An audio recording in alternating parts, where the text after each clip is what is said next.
Hanımlar beyler, ben İrfan Emsen. Belki evlerinizde yemek veya spor yaparken, otobüste, belki de bisiklet turunda ya da özel araçlarınızda. Gözünüz yolda, kulağınız bende, yol arkadaşınız olacağım.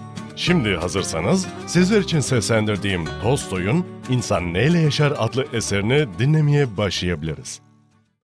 İnsana ne kadar toprak lazım? Şehirde yaşayan ve bir tüccarla evli olan abla, köydeki kız kardeşini ziyarete gitmişti. Kardeşi ise bir köylüyle evliydi. Semaver başında toplandıklarında, abla kent hayatının güzelliklerinden, yaşamlarının ne kadar rahat olduğundan, ne kadar güzel giyindiklerinden, çocukların şık elbiseler giyinip kuşandıklarından, lezzetli yiyecekler yiyip tiyatrolara, eğlencelere nasıl gittiklerinden 1'e 1000 katarak söz etmeye başladı. Kız kardeş bu sözlere alındı ve sonra da alsatçı kocasının hayatını yerin dibine batırıp köy yaşamını ne çok beğendiğini anlatmaya koyuldu.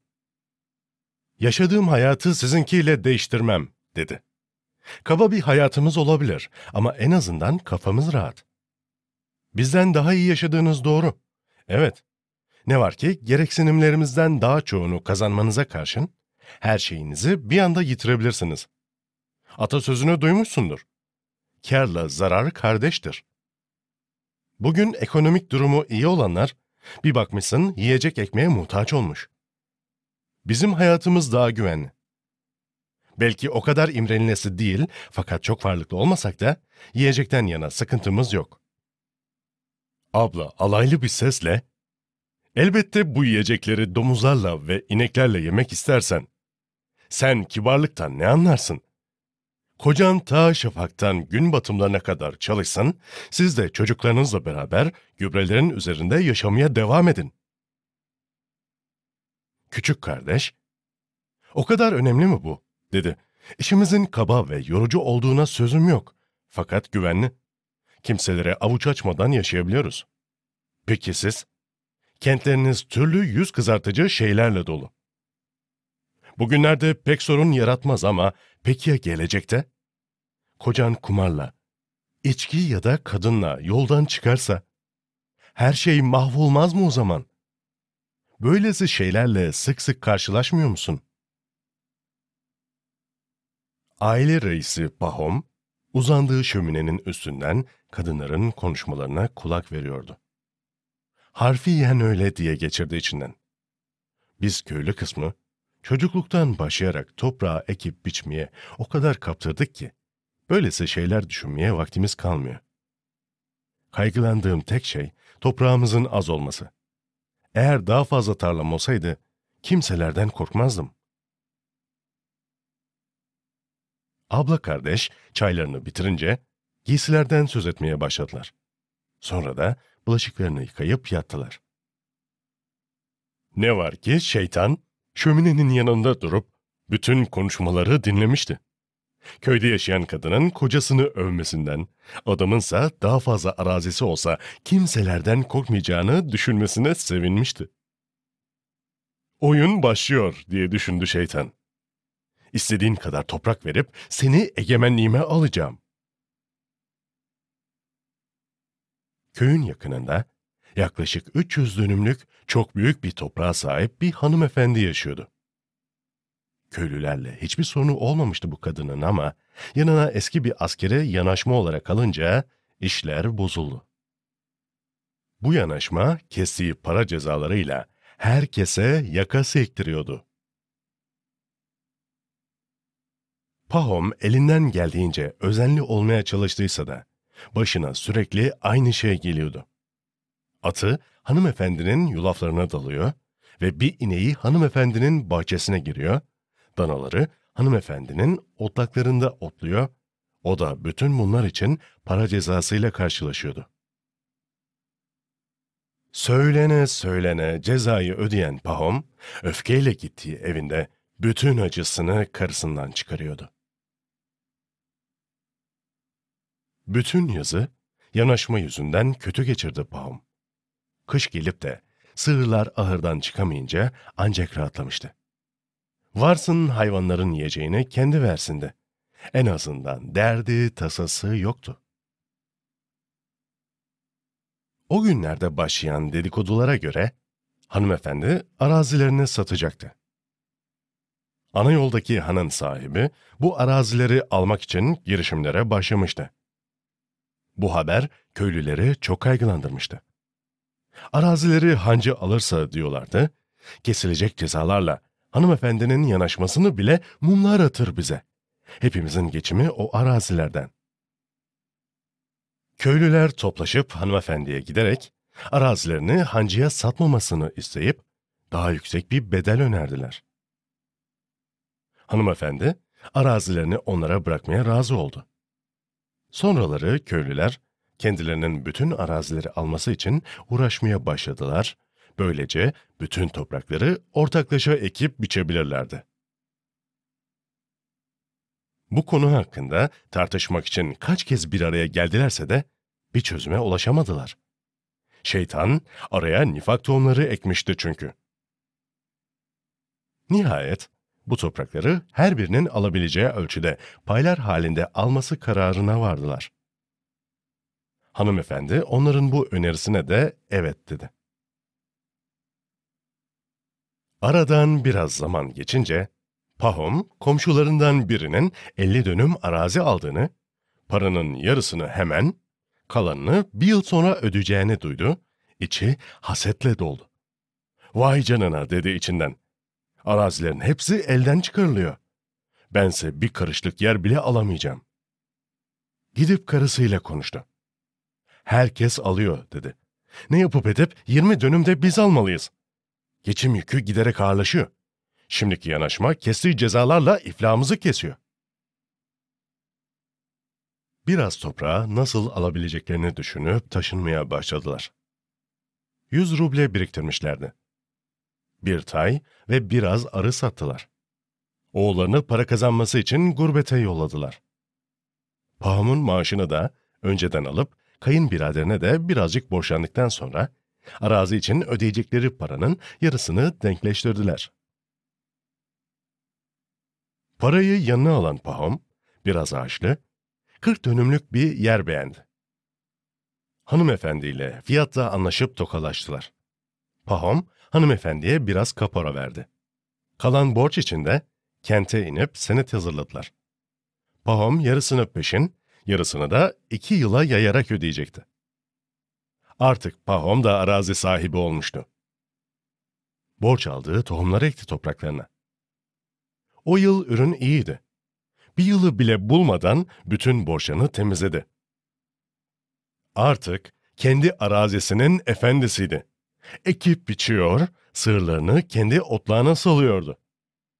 Boy atan mısırlarına ve çayırlarına bakmaya gittiğinde sevinçten yerinde duramıyordu. Orada yeşeren her şey onun gözüne daha farklı, daha güzel görünüyordu. Önceleri bu arazilerin hiçbir özelliği yoktu. Fakat şimdi durum tamamen değişmişti. Pahom'un hayatından herhangi bir şikayeti ve yakınması yoktu. Eğer komşu köydekiler onun mısır tarlasından ve otlağından geçmese, keyfi mükemmel olacaktı. Kibarca uyardı birkaç kez fakat köylüler aldırış bile etmediler. Bu yetmezmiş gibi, köyün çobanı da inekleri onun otlaklarına salıyor, hatta geceleri dışarıda bırakılan atlar onun mısırlarına dalıyordu. Pahom kaç kez onları dışarı dehlemiş, sahiplerini ikaz etmiş, kimseciklere dava açmamak için kendini zor dizginlemişti. Günün birinde dayanamadı ve mahkemeye şikayet dilekçesi verdi. Köylülerin topraksız olduğunu, bütün meseleye bunun neden olduğunu, özellikle yapmadıklarını aslında biliyordu fakat şöyle düşünmeden edemiyordu. Ben buna göz yumamam. Aksi takdirde iliğimi kuruturlar. Bir yolunu bulup onlara günlerini göstermeliyim. Onları mahkemeye verip günlerini gösterdi. Yetmedi, tekrar mahkemeye yollandı ve bunun sonucunda birkaç köylü para cezası ödemeye mahkum edildi. Aradan biraz zaman geçince Pahom'un komşuları kinlenmeye başladı. Kimi zaman hayvanlarını bilerek onun tarlalarına saldılar. Köylülerden biri gece vakti Pahom'un aşığına gidip birkaç körpe ıhlamuru bile kesti. Ağaçlığının yanından geçen Pahom'un dikkatini beyaz bir şey çekti. Birkaç adım yaklaşınca ıhlamur ağaçlarının sadece köklerinin kaldığını, az ileride de kabukları sıyrılmış ağaçlarının olduğunu fark etti, çok öfkelendi. Kestiği bir tek ağaç olsa dert değil diye geçirdi içinden. Aşağılık herif bir sürü ağaç kesmiş. Yapanı bir elime geçirirsem lime lime edeceğim. Sürekli bunu yapanın kim olduğuna kafa yordu. Nihayet, kesinlikle Simon yapmıştır. Başka kimse olamaz diye düşündü. Gidip Simon'un çiftliğine baktı. Bir şey göremedi ama Simon'un yaptığına dair kararı da değişmedi. Bir dilekçe yazıp mahkemeye verdi. Simon duruşmaya çağrıldı. Davaya bir daha bakıldı, onun yaptığına dair kanıt bulunmadığı için salıverilmesi kararı alındı. Pahom'un gözünde uğradığı haksızlık büyümüştü. Bütün öfkesini köy heyetine yansıttı. "Hırsızlar size rüşvet veriyor," dedi. "Namuslu kişiler olsaydınız, hırsızı serbest bırakmazdınız." Pahom kavga etmedi, kimse bırakmadı. Evini kundaklayacaklarına dair sözler de çalınıyordu kulaklarına. Elindeki araziler çoğalmasına karşın, toplumdaki saygınlığı zarar gördü. Aradan geçen zaman içinde pek çok kişinin yeni bölgelere taşınacağı söylentisi çıkmıştı. "Topraklarımdan ayrılmama gerek yok," diye geçirdi içinden.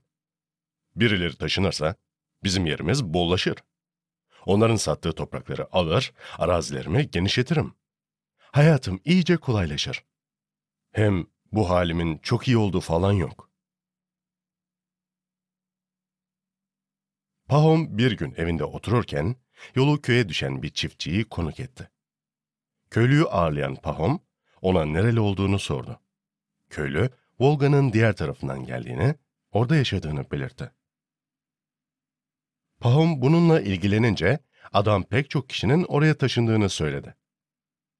Bu köyden de oraya taşınanlar varmış. Topluluğa katılmışlar, adam başı 25 dönüm arazi dağıtılmış. Toprak 1'e 1000 veriyormuş.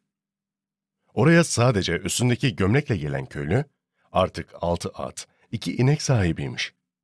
Pahom'un içine kıskançlık ateşleri dolarken, farklı bir yerde de adam gibi yaşamak mümkünken, neden burada sefil olayım? Buradaki arazilerimi satıp alacağım parayla orada yeni bir hayat kurarım. Bunca kalabalık bir yerde insanın başı hiçbir zaman dertten kurtulmaz. Yine de önceden gidip bir bakayım diye düşündü.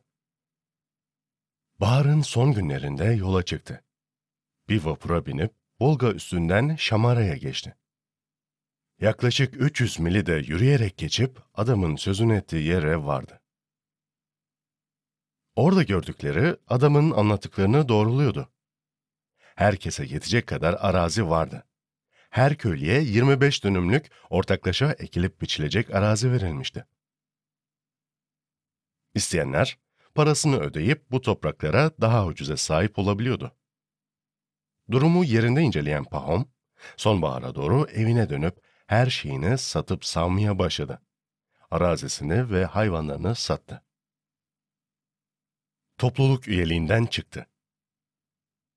Bahar gelinceye dek bekleyip ailesiyle beraber yeni vatanlarına doğru yola düştüler. Pahom yeni yurtlarına geldiği sıralarda büyük bir köyün topluluğuna alınmaları için başvurdu. Gerekli evrakları düzenleyip ihtiyar heyetine verdi ve onlardan üyelik belgesini aldı. Kendisinin ve oğullarının işlemesi için 5'er hisseden 125 dönüm arazi emirlerine verildi. Pahom gereken bina eklentilerini yaptı. Artık eskisinden 3 kat daha fazla araziye sahipti. Toprak mısır ekmeye epeyce uygundu. Durumu eskisine göre çok daha iyiydi. Geniş meraları, ekilip biçilebilir toprakları vardı. Besleyebileceği inek sayısı sınırsızdı. Pahom ilk zamanlar hayatından memnundu. Ama bir süre sonra buradaki topraklarını da az bulmaya başladı. İlk yıl ortak arazilerden hissesine düşen toprağa buğday ekip bol ürün aldı. Bu yılda buğday ekmek niyetindeydi fakat ortak arazileri yetersizdi. Zaten işlediği topraklar da buğday ekimine ayrılmamıştı. Çünkü o bölgede sadece hiç sürülmemiş nadaslı topraklara buğday ekilebiliyordu. 2 yılda bir buğday ekilen araziler, üzerlerindeki otlar büyüyünceye kadar nadasa bırakılıyordu ve böylesi arazilere talep fazla, toprak yetersizdi. Bu yüzden sürekli kavgalar çıkıyordu. Hali vakti yerinde olanlar buralara buğday ekmek istiyor, yoksullarsa buraları satmayı, en azından ödeyecekleri vergileri çıkarmayı istiyorlardı. Pahom daha fazla buğday ekmek isteyenlerdendi. Tutup bir alsatçıdan 1 yıllık toprak kiraladı. Ekebildiğince buğday ekti. Ürün 1'e 1000 verdi ama bir mesele vardı. Arazi köye çok uzaktı. Buğdayların neredeyse 10 kilometre kadar taşınması gerekiyordu.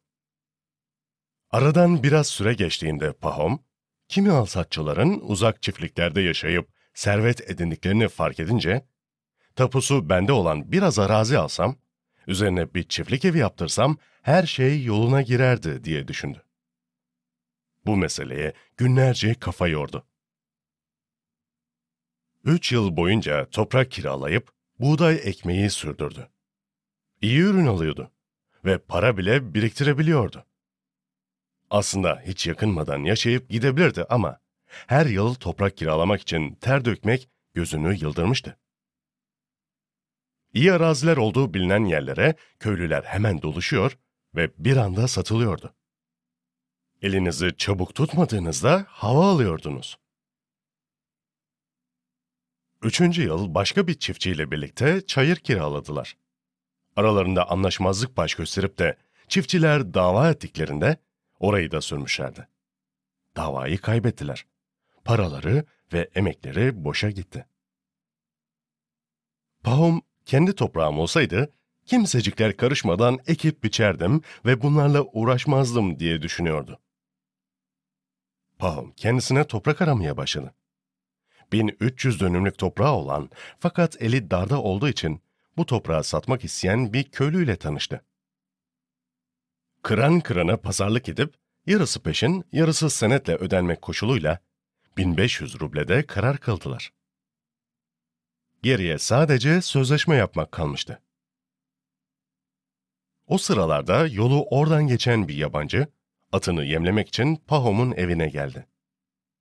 Pahom yabancı ile konuştuğunda, onun hayli uzaktan Başkır'dan döndüğünü, oralarda 13.000 dönüm toprağın sadece 1000 ruble olduğunu öğrendi. Daha fazla bilgilenmek isteyen Pahom'a şunları söyledi yabancı. Yapılacak en iyi şey başkanlarla ahbap olmak. Ben 100 ruble eden bir kadın elbisesi, halı, bir kutu çayı hibe ettim, şarap verdim. Bunlar karşılığında arazinin her bir dönümü 2 kapikten daha ucuza geldi bana. Yanındaki tapuları gösteren yabancı, topraklar bir ırmağın kıyısında. Kan eksen can biter, dedi. Arda arda sorular soran Pahom'a, 1 yıl yürüsen bile öbür ucuna gidemeyeceğin kadar, hepsi de Başkırlara ait uçsuz bucaksız topraklar var. Başkırlar koyun gibidirler. Yok bahasına toprak alabilirsin onlardan. İşte, dedi Pahom kendi kendine. 1000 ruble bayılıp buradan 1300 dönüm alacağıma, ben de boşanacağıma, oraya gidip buradan aldığımdan 10 kat fazla toprak sahibi olabilirim. Pahom yabancıdan oralara nasıl gideceğini iyice öğrendi ve adam çıkıp gittiğinde o da yola çıkmak için hazırlıklarını yaptı. Karısını, malını mülkünü koruması için köyde bırakıp yanına aldığı bir uşakla yola düştü. Yol üstündeki bir kasabada mola verip çay, şarap ve yabancının söylediği diğer hediyeleri alıp 300 milden uzun bir yol aldılar. 7. gün Başkırların obasına vardılar. Yabancının anlattığı gibiydi buralar. Başkırlar bir ırmağın kıyısına kurdukları kıl çadırlarda yaşıyorlardı. Toprakla uğraşmıyor, ağızlarına ekmek koymuyorlardı. Hayvanları başıboş sürüler halinde öylece otluyordu. Taylar çadırların arka kısmında bağlı duruyor, kısraklar yanlarına günde 2 kez götürülüyordu. Tayların sütünden kımız elde ediliyordu. Obanın bütün işlerini kadınlar yapıyordu. Erkeklerin tek yaptığı bütün gün yan gelip yatmak, kımız, çay içmek, kesilen koyunları yemek ve eğlenmekti. Çalışmayı akıllarından geçirdikleri yoktu. Kaba ve bilinçsizlerdi. Rusyaları zayıftı. Fakat güler yüzlü insanlardı. Pahom'u görünce hemen çadırlarını boşaltıp çevresinde toplandılar. Bir çevirmen getirildi. Pahom, biraz arazi satın almak istediğini söyledi. Başkanları epeyce hoşnut görünüyordu. Pahom'u en güzel çadırlardan birine buyur edip çay ve kımız ikram ettiler. Yemesi için et getirdiler. Pahom da arabasındaki armağanları dağıttı. Aralarında konuşup çevirmenden şöyle söylemesini istediler. Çevirmen, "Seni sevmişler. Bizde konağa iyi davranma geleneği vardır. Sen bize armağanlar getirdin. Bizi sevindirdin. Biz de seni sevindirmek isteriz. Söyle, sana ne versek hoşuna gider?" "Toprak," dedi Pahom. "Toprak, bizim oraların toprağı öyle az, öyle çorak ki. Ama sizin topraklarınız çok geniş ve verimli." Çevirmen bu sözleri çevirdi. Başkırlar kendi aralarında konuşmaya başladılar. Ne konuştukları anlaşılmıyordu ama belliydi. Bir anda susup çevirmen konuşurken Pahom'a baktılar. "Getirdiğin armağanlar karşılığında istediğin kadar toprak alabileceğini söylüyorlar. Sen sadece neresini istediğini söyle." Başkırlar aralarında biraz daha konuşup tartıştılar. Pahom ne hakkında tartıştıklarını öğrenince, çevirmen kimilerinin arazi meselesini başkana sorup onun da fikrini almak gerektiğini, kimilerinin ise buna gerek görmediğini söyledi. Onlar tartışmalarını sürdürürlerken, çadır kapısında sırtında kürk olan bir adam belirdi. Bir anda susup ayağa kalktılar. Çevirmen, "Başkanımız geldi," dedi. Pahom da hemen ayağa kalktı ve bir kadın elbisesiyle 2 kutu çayı sundu. Başkan armağanları alıp onu baş köşeye buyur etti. Başkırlar ona hemen bir şeyler anlatmaya koyuldular. Başkan bir süre dinleyip susmalarını işaret ederek Pahom'a, Rusça, "Neyi istersen al, bizde toprak bol," dedi. "İstediğim kadarını nasıl alabilirim?" diye geçirdi içinden Pahom. "İşimi sağlam kazığa bağlamak için tapu çıkarmalı. Yoksa günün birinde orayı elimden alabilirler." "Kibarlığınıza teşekkür ederim," dedi Pahom. "Sizde toprak bol, benim istediğim küçük bir bölüm. Fakat yine de aldığım bölümün tamamen benim olduğuna nasıl güvenebilirim?" "Gerekli ölçüm yapılıp tapusu verilemez mi acaba?" "Yarın ne olacağı belli değil. Çocuklarınız orayı bir gün elimden almak isterse ne yaparım ben?" "Haklısın," dedi başkan. "Tapusunu da vereceğim sana." Pahom, "Buralara bir alsatçı gelmiş," diye sürdürdü. "Ona da toprak vermiş, tapu çıkartmışsınız. Benim için de bunu yapmanızı isterim." Başkan, "O iş kolay," dedi. "Muhtarımız seninle kasabaya gelir, imzalı damgalı tapusunu alırsın." "Peki kaç para ödemem gerekecek?" "Bizde fiyat sabittir, günde 1000 ruble." Anlamamıştı Pahom. "Günde mi? Bu nasıl fiyat? Kaç dönüm ki?" "Böyle hesaplardan anlamayız," dedi başkan. "Bizde topraklar gün hesabıyla satılır. Bir günde yürüyerek sınırlarını çizdiğin kadar arazi senindir. Bunun gündeliği 1000 rubledir." Pahom şaşa kalmıştı. "İnsan bir günde koca bir araziyi dolanabilir," dedi. Başkan kahkahalar atıyordu. "Sen de yap, bütün arazi senin olsun. Ancak bir şartımız var. Yürümeye başladığın yere aynı gün dönmezsen verdiğin parayı unut."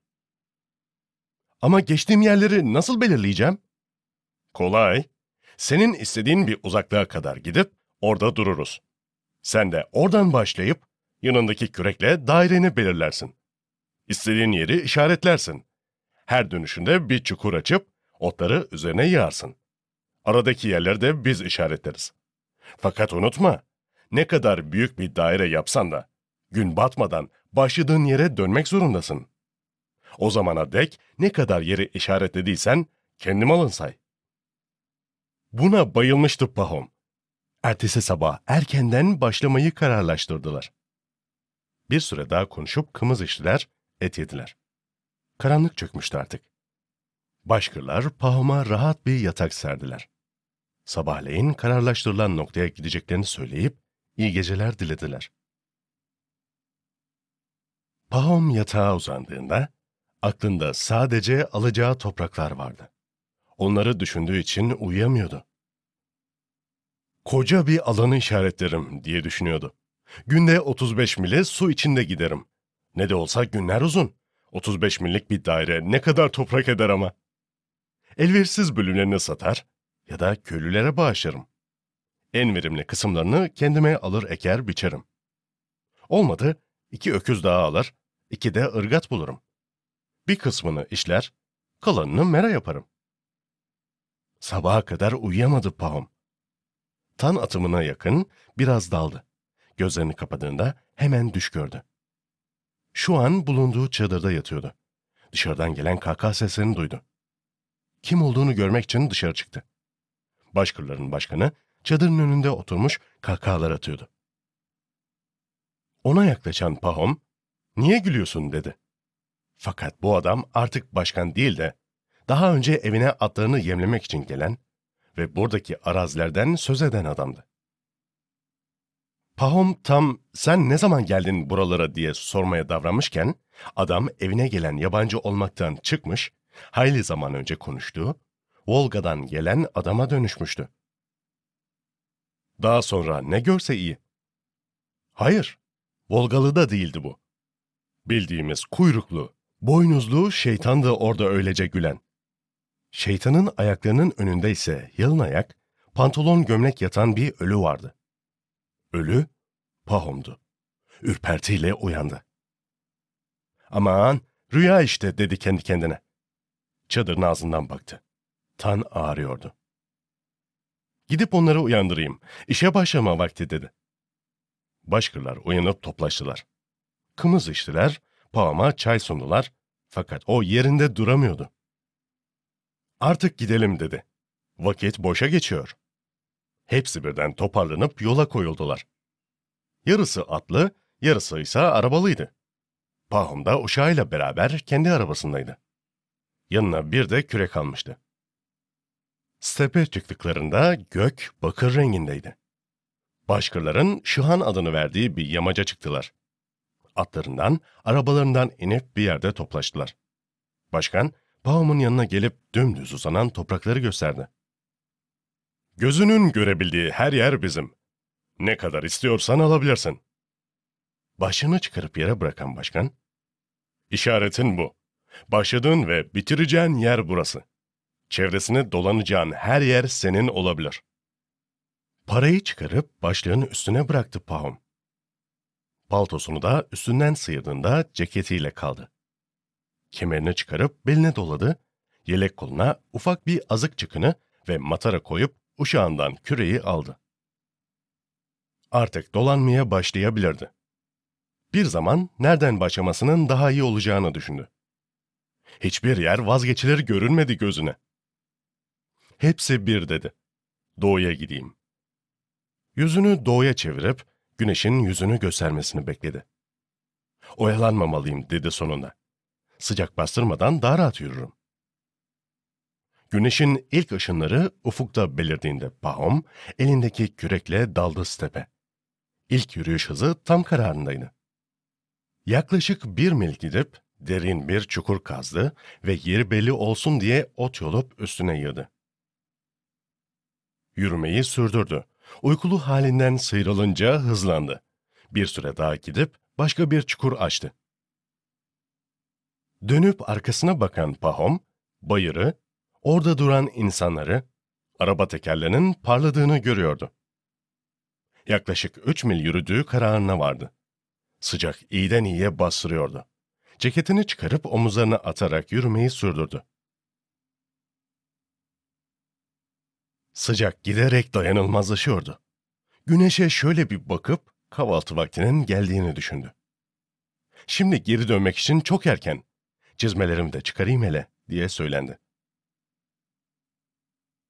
Çizmelerini çıkarıp kemerini asarak tekrar yürüdü. 1-3 mil daha gidebilirim diye düşündü. Sonra sola dönerim. Şurası ne kadar güzel, alamazsam üzülürüm. Topraklar giderek daha verimli görünüyor. Dosdoğru ilerlemeyi sürdürdü. Arkasına baktığında bayırı ve oradakileri zor bela seçebiliyordu. Tanrım, bu tarafa fazla gitmişim diye geçirdi içinden. Hemen dönmem gerek. O kadar terledim, susuzluktan o kadar kavruldum ki. Durup bir çukur açarak otları yığdı. Matarasından su içti. Ardından sola dönüp yürüdü. Otlar adam boyu, hava boğacak kadar sıcaktı. Giderek yorulduğunu hissediyordu. Güneşe bakıp vaktin öyle olduğunu tahmin etti. Yeter dedi. Soluklanayım hele. Oturup ekmeğini yedi. Su içti. Uyuyakalmaktan korkup uzanmadı. Bir süre oturduktan sonra tekrar yola koyuldu. Önceleri zorlanmadan yürüyebiliyordu. Dinlenip su içmek, yemek yemekle de gücü yenilenmişti ancak hava o kadar ısınmıştı ki bayılacak gibi oldu. Birden uyku bastırdığını hissetti. Yine de 1 saat yorul, ömür boyu rahat et diye düşünüp yürüdü. Tam sola dönecekti ki bir dere gördü. Burayı topraklarıma katmazsam günah olur. Burada pamuk yetiştirebilirim diye düşündü. Derenin çevresini de dolandı ve öbür yakaya da bir çukur açtı. Pahom tepeye baktığında hava sıcaktan buğulanmış gibiydi ve bir şeyler uçuşup duruyordu gözlerinin önünde. Bayırdakiler görünmez olmuştu. Buraları fazla tuttum diye geçirdi içinden. Şurayı daha kısa tutayım. Yürümesini hızlandırıp bir 3. kenarda arşınlamaya başladı. Başını güneşe çevirdi. Ufku yarılamıştı Pahom. Fakat karenin 3. kıyısında 2 mil bile yol almamıştı. Hedefi 10 mil daha uzaktaydı. Yo diye düşündü. Topraklarım eğri büğrü de olsa artık dosdoğru bir çizgiye yönelmeliyim. Hayli uzağa gittim ve engin arazilerim var artık. Hemen bir çukur kazıp üstüne otları yığarak bayıra doğru yöneldi. Pahom hemen bayıra yönelmişti fakat adımlarını büyük bir zorlukla atabiliyordu. Sıcaktan bitkin, diken ve çalıların daladığı ayakları çizikler içindeydi ve artık dermanı kalmamıştı. O kadar çok dinlenmek istiyordu ki. Fakat gün batmadan bunu yapamazdı. Güneşin hiç sabrı yoktu. Giderek alçalıyordu. Tanrım diye içini çekti. Ben hata ettim. Keşke eşeklik edip daha çok toprak edinmek için çırpınmasaydım. Zamanında yetişemezsem ne olacak? Bayıra baktı önce, sonra güneşe. Varacağı yere ne kadar da uzaktı. Güneş ufuk çizgisiyle neredeyse birleşecekti. Pahom hızlandı. Fakat öyle güçsüz düşmüştü ki. Derken koşmaya başladı. Paltosunu, ceketini, azık çıkınıyla matarasını attı. Elinde sadece baston niyetine kullandığı kürek vardı. Ne halt ettim ben diye düşündü. Açgözlülük edip bir sürü yer dolandım. Hepsi benim olsun istedim. Oraya gün batmadan varmam imkansız. Bunları düşünmek onun son gücünü de tüketti. Koşmayı sürdürüyordu. Yorgun, mutsuz, susuz. Göğsü kabarıp iniyor, kalbi deli gibi atıyor, bacaklarını hissetmiyordu. Birden ölüm korkusu sardı benliğini. Yine durmadı. Onca yol teptikten sonra durursam beni ahmak sanırlar diye geçirdi içinden. Durmadı, koştu. Öyle yakınlaşmıştı ki başkalarının seslenişlerini duyuyordu. Bu sesleri duymak tutkusunu biledi. Olağanca gücüyle koşmaya başladı. Güneş alabildiğine alçalmıştı. Buğulu havada kan kırmızı bir görünüm vardı. Neredeyse bayılacaktı. Ama hedefine öyle yaklaşmıştı ki. Pahom kendisini gayretlendirmek isteyenlerin işaretlerini fark ediyordu. Yere bıraktığı parayı, kalpağı ve elleri belinde başkanı seçebiliyordu. Pahom ansızın dün gece gördüğü düşü anımsadı. Yeterince toprak var dedi.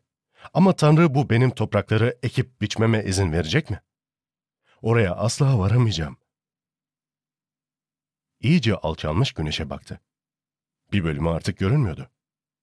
Son güç kırıntılarıyla atağa geçti. Bedeni ileri eğilmişti ve dizleri onu artık taşımıyordu. Tam bayıra varmıştı ki ortalık bir anda karardı. Güneş battı.